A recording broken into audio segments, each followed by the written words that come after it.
In 2015, the United Nations set 17 Sustainable Development Goals geared towards making sure that developing countries, especially developing countries, build the capacity that is needed to, serve their citizens and to make sure that citizens have what it takes to be progressive and to be able to sustain themselves and be self-reliant. And those goals were set again in 2015. And the idea then is within 15 years, right? So 2015 to 2030, a lot of the countries around the world would have met those goals or almost, right, at the point of almost meeting those goals, right? So let's take a closer look at these goals then and see how they impact development and have a better idea of how they are designed to make the world a better place, right? So let's take a closer look now. So by definition then, we have the strategic development goals were set by the United Nations in 2015 to ensure progress, and this is a key word here, progress and efficiency in certain sectors in countries around the world, right? So let's pause here for a minute. So the United Nations set these goals in 2015 to ensure progress, that's one, efficiency, that's two, in certain sectors, that's three, around the world, that's four. These goals are geared towards whole-scale development, right? So whole-scale development of these countries, and especially the developing countries. Developed countries have these capacities, most of these capacities. Canada, United States, Australia, New Zealand, Germany, the UK, and so forth. They have most of these goals met already many years ago. But for developing countries, it's very important for them to meet these goals because it means that they are on their way to whole-scale development, right? And whole-scale development is good for them. It's good for the world because they will not be dependent on developing countries. They will not be seeking loans. They will not be seeking assistance here and there and so forth, etc. So this is very helpful. Then he says here, the target is that by 2030, right?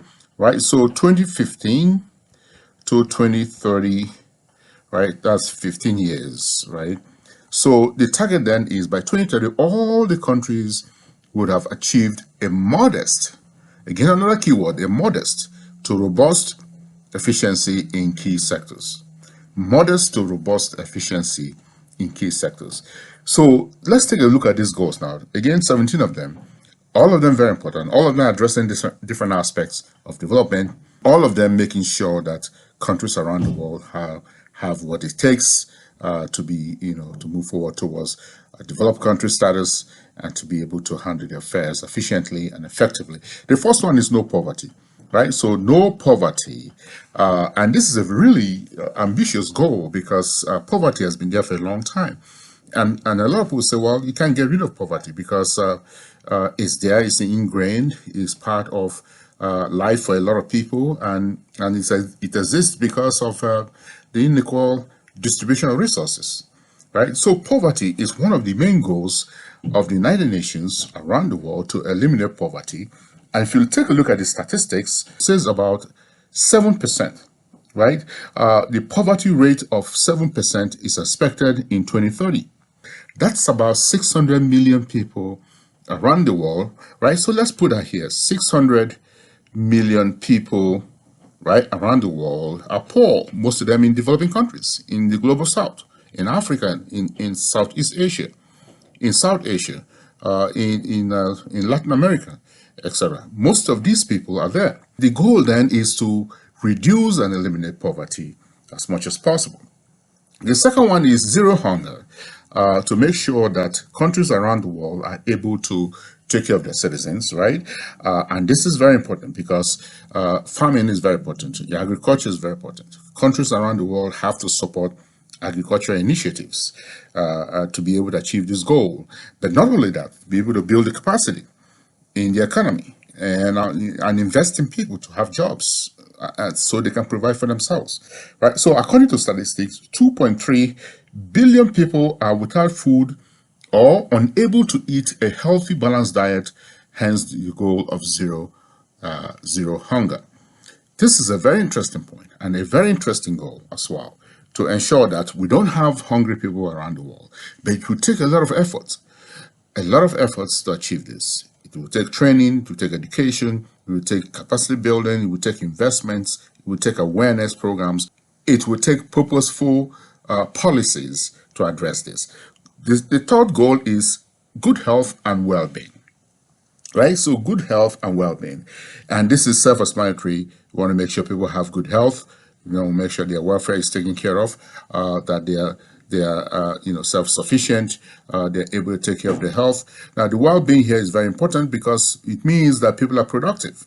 Right? When people are healthy, they are productive in the economy, and they are productive in society. They participate in society and they move the economy forward. They're investing, they're consuming, and so forth. So good health is very important because they live long as well. And they don't burden the healthcare system. They are not a burden on the healthcare system. They're healthy. Rather, they're really an advantage to the economy and to the society because they're working, they're being productive.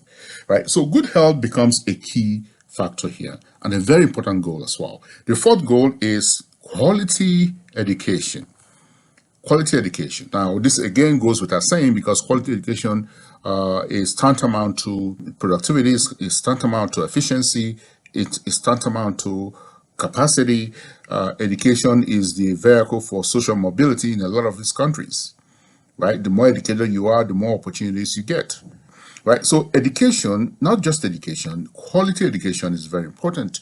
And quality education here means quality teachers. Right? And quality education does not start from university, it starts from the grassroots, from elementary school, from kindergarten to high school, secondary school, university. Quality education, where you have current and relevant curriculum that is so relevant that is applicable in the workplace. And that's what we talk about, quality education that can compete with the global economy and countries to invest in education. The fifth goal is gender equality. Gender equality, making sure that women have opportunities in the workplace, making sure that women have opportunities in society. And this is very important because what it means is we are building capacity in the ranks of women. That's what this means, right? We're building capacity in the ranks of women. And when that happens, you have all hands on deck. You have more ideas coming from women. You have productivity coming from women. You have creativity and inventions and ingenuity coming from women. A lot of countries around the world, especially in European countries, have really invested in women. And some of them have female presidents or prime ministers or what have you. And this is a very important point because the more people we involve in the economy, the more people we are involved in the economy that are participating in the economy, the more the economy progresses, right? And here, when we say gender equality, we even talking about pay as well, right? Pay equality as well is very important. Until there is equality, society can move forward. Equality in this sense, treating women with care and giving them what they need and what they deserve in society, and making them relevant in the workplace and in society because they're highly educated and they have ideas and their ingenuity can move the country forward. And this is what we mean by gender equality. All right, so the sixth goal is clean water and sanitation, right? The clean water and sanitation leads to health, right? It leads to health. And when people are healthy, they're productive, like we said, they're farming, they're working, they're investing, they're consuming, and they are engaged in the economy, right? So clean water and sanitation is a very important point here because here we're talking about 2.3 billion people live in water-stressed countries, right? So that's 2.3 billion. That's quite a lot of people, right? That's over 30% of the world's population, right? Living in water-stressed countries, environment, and so forth. We need clean water because it leads to health, right? It leads to health. It leads to a clean environment and sustainable environment. And when the environment is sustainable, of course, we are able to grow food that is healthy and organic, right? We are able to do things that are very that will not impact our health. So clean water is very important, and sanitation is very important as well. And sanitation speaks to how we view the environment and how we interact with the environment. Goal number 7 is affordable and clean energy, right? And this is very important because we are moving towards electric cars, for example, moving towards sustainable energy sources, for example, solar power, for example, battery powered vehicles, for example. Tesla is a good example. We need affordable and clean energy, right? To power our homes, to power our cars, to power our factories, and the list is long. Affordable and clean energy allows us to invest in the environment and allows us to invest in health as well, in human health as well. When people are healthy, it means that society is moving forward. It means that people are consuming and people are investing and people are interacting. The 8th goal is decent work and economic growth, right? So decent work and economic growth is very important because we need people to have living wages. We need people to be able to save, to be able to afford just the basic amenities of life, to be able to afford things for their family members, put their children through school, have a little vacation here and there and so forth. Is very important for their sanity. Decent work and economic growth is very important here. So in the wake of the pandemic, right, people lost their jobs and businesses closed up and a lot of economic activities came to a halt. So we have to make sure that those things are restored. We have to make sure that we're investing in the workplace and in people and in businesses, especially small businesses that are the cornerstone of any economy. So decent work and economic growth is important. Investing in the economy to ensure that we have what it takes to compete. Countries have what it takes to compete around the world, and citizens have jobs that pay well, that jobs that allow them to live a productive life. And this is very important for development, right? The 9th goal is industry, innovation, and infrastructure, right? So for countries to have industry, to have innovation, and to have infrastructure, airports, roads, electricity, and all of those things, the security that bring about the quality of life. So industry is very critical here because industry means that you are impacting the economy in a very positive way. You are impacting the economy in a very positive way. You're bringing about jobs. You're bringing about technology. You are competing with countries around the world, and even your own products are being sought around the world because you're very creative and you're ingenious. So industry and innovation and infrastructure are very important aspects of this developmental growth. A very important aspect for countries to embrace. Countries that seek to be developed, they must have good industries. They must have innovation, thinking about new products, inventions here and there. They are being creative, and they are exporting things that the world can consume, etc. Goal number 10 is reduced inequality, and that goes hand in hand with goal number 5, right? So reduced inequality around the world, and inequality amongst the different races, right? Inequality amongst different communities, inequality amongst the sexes, inequality amongst the different segments of society. For example, old versus young, uneducated versus educated, middle class versus working class, and so forth. We have to reduce inequality because the reduction of inequality means equity, right? It means equity. That means we're being fair in society.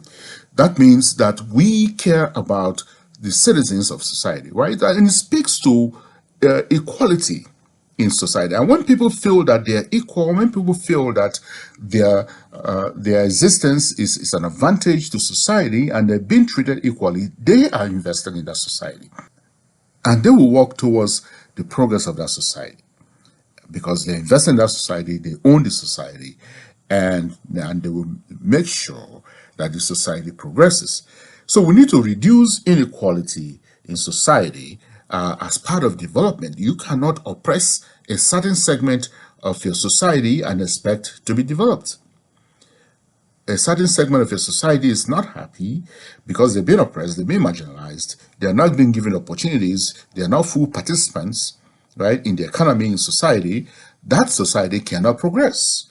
That society cannot develop because there's always going to be resentments. There's always going to be perhaps a sabotage of government efforts and so forth until you reckon with the inequality and put in place policies that will lift everyone in society. Goal number 11 is sustainable cities and communities, right? And this is a very important goal, to have sustainable cities with good environmental policies and good environment, and communities as well. Communities live in cities, right? And so if we have sustainable cities, countries around the world have sustainable cities that have good infrastructure, running water, clean running water, electricity, safety, corporate buildings all over the place where people can find jobs, transportation, for example, aviation, etc. Those things are good. Those things speak towards development. That means you will be attracting investments, right? Because when your cities are developed, investments, right? Investors are interested. They come with money, right? They come with money and they invest in your city, they invest in your communities, they hire people from your communities, they build libraries and schools, and they give scholarships to the residents of the community, the locals, and they participate in the community because the community is sustainable and the cities are sustainable and they get value for their money. Goal number 12 is responsible consumption and production, right? Here is consumption and here is production. So we are producing and we are consuming. We're producing and you're consuming. So countries that engage in responsible production and consumption means that they have stricken that balance, that very delicate balance of being able to produce and consume what they produce, right? And everything goes back into the economy. And the farmers and the manufacturing sector and the producers and so forth get money for their efforts, right? And that is a sign of a developed economy. That's a sign of a strong economy. That's a sign of strong policies and purpose to ensure that the economy is working well, right? So responsible consumption and productivity, production. The 13th goal is climate action, right? Again, taking care of the environment. Environment comes in handy here. Climate action means we are taking care of the environment. Climate action is you are fighting against climate change and its impact. We're fighting against the greenhouse gas emission and making sure that we're reducing, pollution around the world and so forth. Very, very critical. Very critical if we want to be successful, if countries want to be successful, and if countries want to be considered developed or working towards development. This is very important. Goal number 14 is life below water. Life below water, right? And this focuses on conserving, making sure, right, that we are utilizing our bodies of water, right? That countries around the world are utilizing the bodies of water in a very responsible way, right? In very responsible way. They are not overfishing. They are not polluting the waters. They are making sure that the waters are maintained, the environment is clean, and so forth. Right? So here it says 3 billion people rely on the ocean for their livelihood. 3 billion people, let's put that here. 3 billion people around the world rely on the ocean for their livelihood. They fish in the ocean. They have transportation, and they walk around the ocean. They have perhaps businesses on the ocean, on the beach, right? And that's their livelihood. And so we have to be very careful in the way countries interact around the world with the bodies of water, because that is a means of livelihood for citizens, for 3 billion people around the world.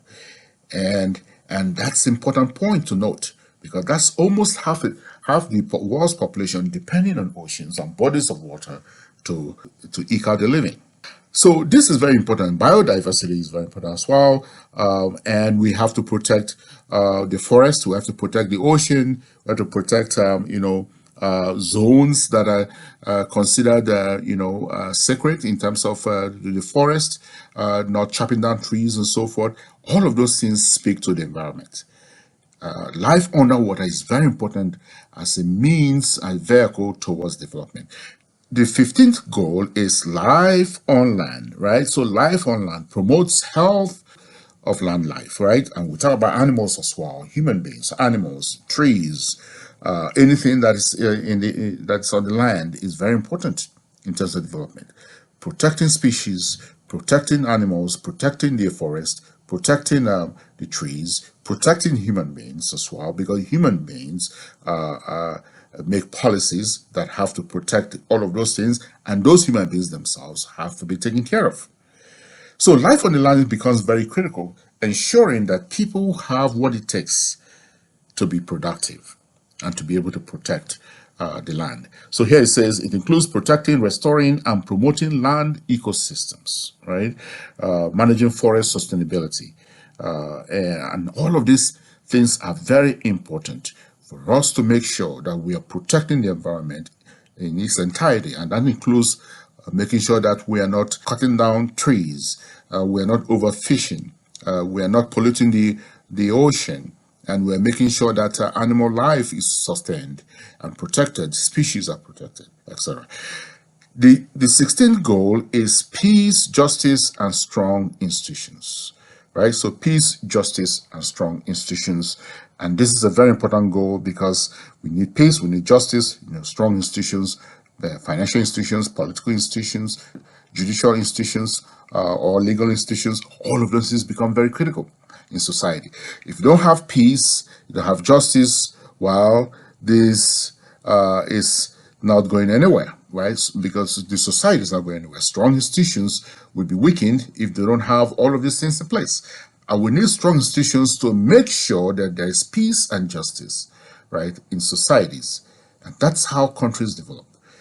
To have trustworthy and reliable systems and institutions. Very, very important in the financial sector, in the political arena, in the economic sector, in societal sector, cultural institutions, and so forth. All of those things are very important.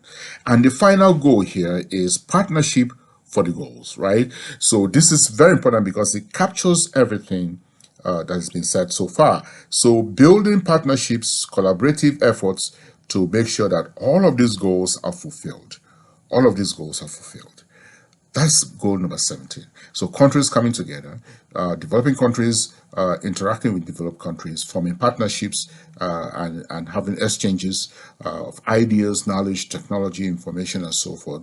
Building partnership to ensure that these 16 goals are achieved by the time 2030. So these are the 17 United Nations Sustainable Development Goals that were put in place in 2015.